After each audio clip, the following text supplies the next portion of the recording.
country right now, you can see the problems that we face, which are all, in a way, interlinked with each other. There's a slowing economy, we're poorer than we were 10 years ago. We can see that there appears to be almost a broken politics. Reform just simply can't be agreed to.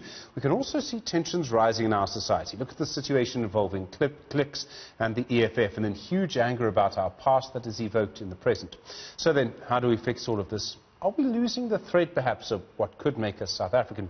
Professor Habib is the Vice-Chancellor of Wits University and, of course, a hugely prominent political analyst in his own right, written about our politics many times.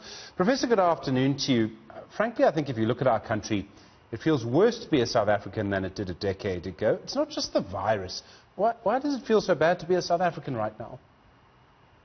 Well, it seems to me that we're buffeted with all kinds of challenges, as you spoke about, as you indicated. Our GDP declined by 51% in the second quarter. There's the virus and people feel very beleaguered. There's deep racism on all sides. And in many cases, people are unaware of it even.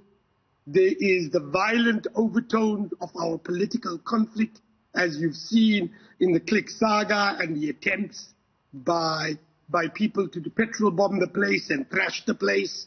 The fact there's so many intellectual leaders in our society appeasing the violence and not calling it out. I mean, if you immersed in South Africa in 2020, you have to feel that this is a deeply troubled society and that we don't have the kinds of leadership that is required to take us out from the deep mess we're in.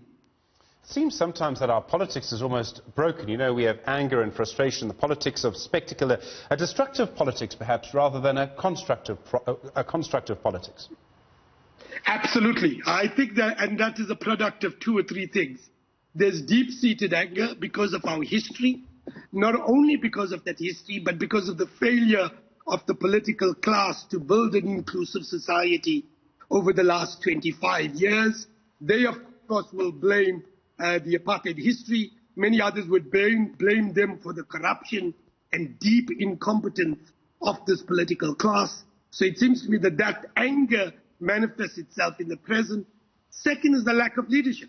I'm stunned at the lack of leadership here. Think about this. Here is effectively Clicks making a fairly racist remark. It needs to be addressed. There are established structures like the Human Rights Commission. But what instead we see is a political party that has no authority, that actually muscles Clicks and demands of them to close for 5 days or they will be closed down by its members. It's the equivalent of a gang hitting a small shopkeeper and forcing them to do what they want or threatening to close them down. And there's utterly no political leadership. The president is silent. The police are incapable of managing this. And the only people that Clicks can rely on is a series of private security forces. And even then, they were not able to stop the challenges that manifested themselves. So I have to say there is deep anger, but there is a lack of leadership. And frankly, there is appeasement about this violence. There is appeasement by older generation of activists. There's appeasement by journalists like yourself. There's a journalist in ENCA who kind of is complacent about violence, makes a perfunctory statement in this regard, and then promptly forgets the fact that this is one of our deep-seated problems. People, women, children are dying out of violence, and he cannot outrightly condemn the consolidation of violence that emanates from this incident. I think we've got deep-seated problems in the society, and frankly, we're all not rising to the challenge. I mean, if you look at the dominant political force in our country, it's still the ANC. And it's sort of trendy in a way to blame the ANC for this. I mean, to look at the set of crises, the factional battles within the ANC, the divisions there. Is that what's led to the lack of leadership? Or, I mean, is there a personality issue that people just aren't rising to the occasion? I think it's both. I think in part there is no doubt that there is a lack of leadership in government. If you're in government and you are the president and you're going around the world saying, please invest in the place. And then when there's a big challenge of a significant retail corporate in the society and you allow the small party in parliament to muscle that corporate sector without using your formal institutional structures like the Human Rights Commission and other institutions, then that's a lack of leadership. I'm sorry, it's a lack of leadership. Because which investor in this moment around the world will feel comfortable investing money here when you can get muscled by the local heavies in any society, in any town of this country? And is that a problem simply of the divisions in the ANC? In part, but not only that. It's a lack of leadership by the president and by the ministers to rise to the occasion and to be able to stare down. Think about this. One of the biggest problems in our society besides the economy is the deep-seated violence. The violence against women, the violence against children, the gang violence in many parts of this country. And we lament about this. And then what do? We all don't stand up when a political party engages in the crude violence that we saw in this context. You can't complain about child abuse, about women violence, about gender-based harm, and then allow violence, political violence, to manifest itself and consolidate itself without calling it out.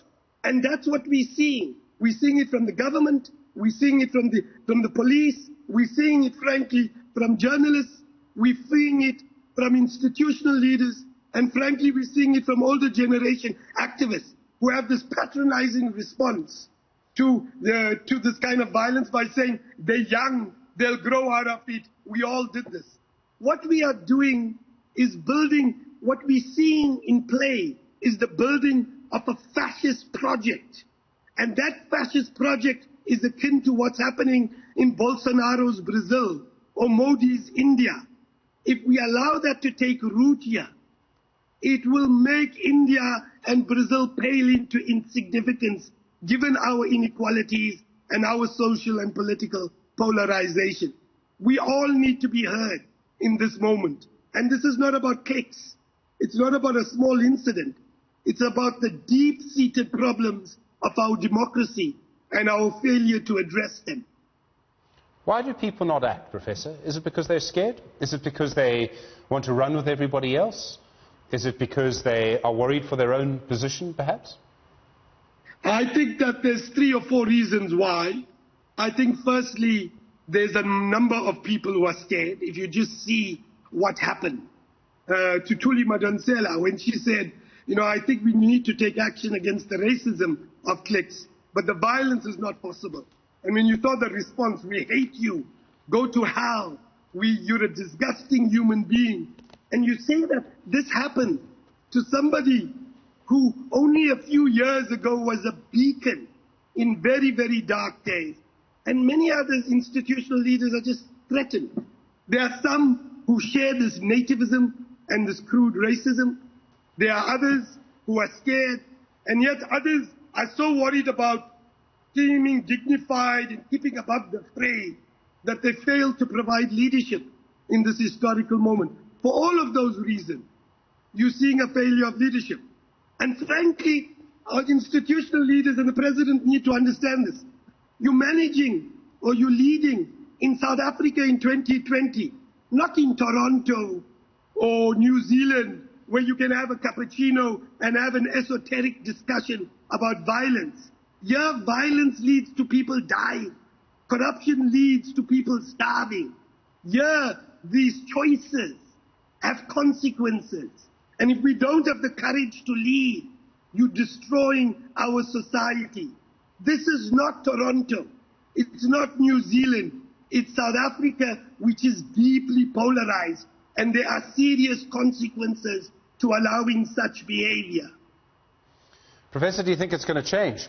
Do you think, as you see it, these forces are going to continue to grow in strength? I think that if we don't address the inequality in our society, if political leaders don't rise to the challenge of leadership by weaving a narrative that can both develop a project of inclusion while at the same time holding firm against those who have malevolent agendas. You see, why do people not act in violent ways in other societies? Well, firstly, because they're educated. Secondly, because they are acculturated. And thirdly, because they get locked up if they don't. Yeah, you can burn a shop down. You can burn universities down. You can kill partners, and there are no consequences.